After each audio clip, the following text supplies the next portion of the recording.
Hello guys, आज चाहिँ म फर्स्ट टाइम भ्लग बनाउन गइरहेको छु।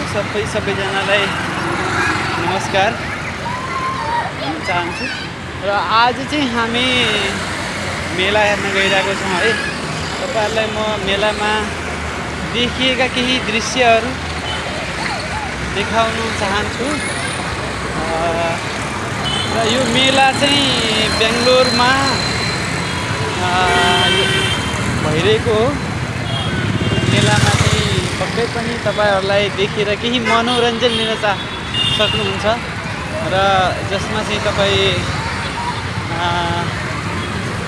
भनौँ न एकदमै धेरै राम्रो यहाँ चाहिँ लाइटिङ डेकोरेसन गर्नुभएको छ र जो चाहिँ तपाईको मेलामा देख्न सक्नुहुन्छ। तपाईले एकदमै हैन धेरै आकर्षित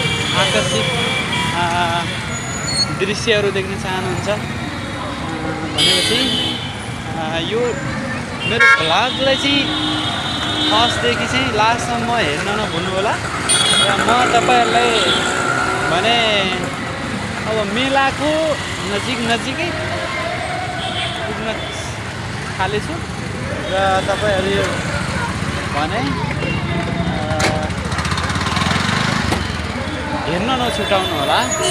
एकदमै महोत्सव लागिरहेको छ यो मेला भनेको। तपाईको दशहरा भनिन्छ, जहाँ चाहिँ यहाँ इन्डियामा पनि एकदमै दशैंलाई चाहिँ हाम्रो नेपालमा जस्तै मनाइने गरिन्छ र धेरै राम्रो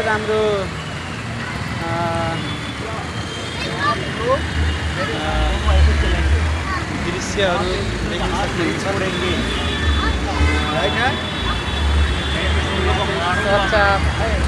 चर्चा बनाउनु भएको छ, धेरै ठुलो लाइटिङ डेकोरेसन गरेर।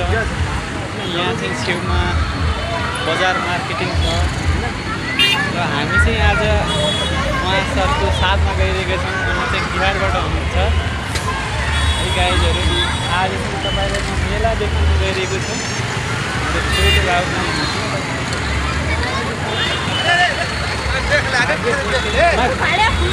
ब्लॉग बना रहा हूँ। ब्लॉग जाम हो गया, जा सकते हो। हामी चाहिँ रोड क्रस गर्न गइरहेका छौँ है गाइजहरू। तपाईँ भने यो लाइभ मेरो भ्लग चाहिँ हेर्न नबिर्सनु। एकछिनपछि चाहिँ हामी ग्राउन्ड भित्र प्रवेश गरे भइरहेको छ है। गाइज